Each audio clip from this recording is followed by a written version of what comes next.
Unplanned but appropriate can be the description used for the presentation by Prime Minister Dickon Mitchell, as he highlighted the fact that key players of the tourism industry were not present for the start of today's CTO conference.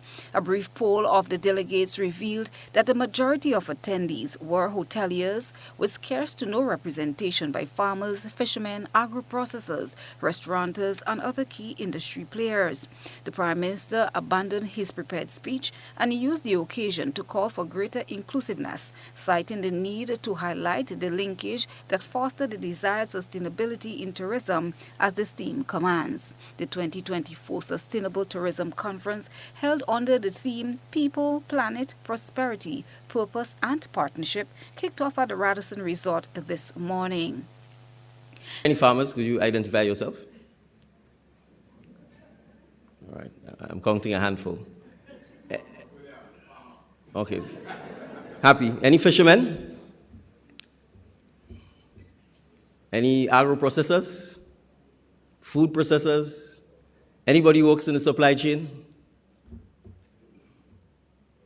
All right, so this is probably a house of hoteliers. Hoteliers? All right. Restaurateurs? Not even restaurant people? Okay, so perhaps I shouldn't read my speech then. Because if we're talking about sustainable tourism, we can't sustain ourselves. We need the partnership in order to sustain ourselves.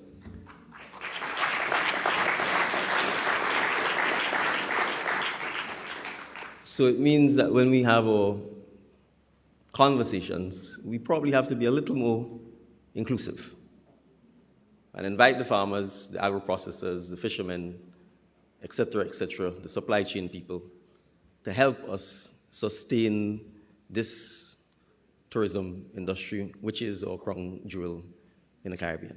The opening ceremony was attended by dozens of tourism experts across the region, including ministers and regional and international media.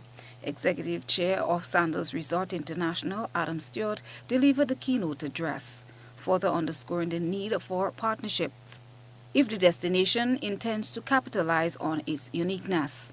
Our people, fight for our region, fight for the ability to earn cash flows across all, and the inclusivity, restaurateurs, all the things we've named. And then from there, if those things happen, then you can have a deeper conversation on planet and all the various challenges. But the decisions that come out of this conference, not wasting a moment, must happen now. Everything takes planning into the future. And PM, that goes down to town planning, and preparation. And I promise you, I assure you, if you fact check me and we go island to island, destination by destination, we are more similar than we are not.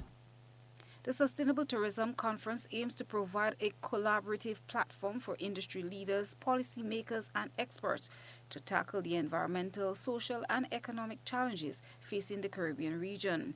It continues into Wednesday of this week and includes study and exploratory tours that showcase Grenada's unique and indigenous features. Delivering opening remarks, Minister for Tourism, Senator Adrian Thomas, elaborating on the theme, expressed the view that the conference provides an opportunity for dialogue, noting that knowledge sharing gives the Caribbean islands a competitive advantage, emphasizing cooperation and collaboration as the watchwords. He said Grenada is one of the leading destinations in sustainable tourism development. As our sustainable agenda continues, the Ministry of Tourism has just invested $1 million to set up costs for 15 new community tourism projects. Visitors and returning nationals will soon enjoy additional community festivals, eco and adventure tourism, agro and agritourism, culinary experiences, and heritage and cultural products. My vision is to transform Grenada into a world-class tourist destination while preserving its natural beauty, cultural heritage, and generating economic prosperity for all citizens. The aim is to rethink tourism and not simply return to what was and is comfortable and normal. Creativity and innovation would be my mantra going forward. The time is now for tourism development, he said, through measures that should be implemented for long-term sustainability. Christina John, GBN News.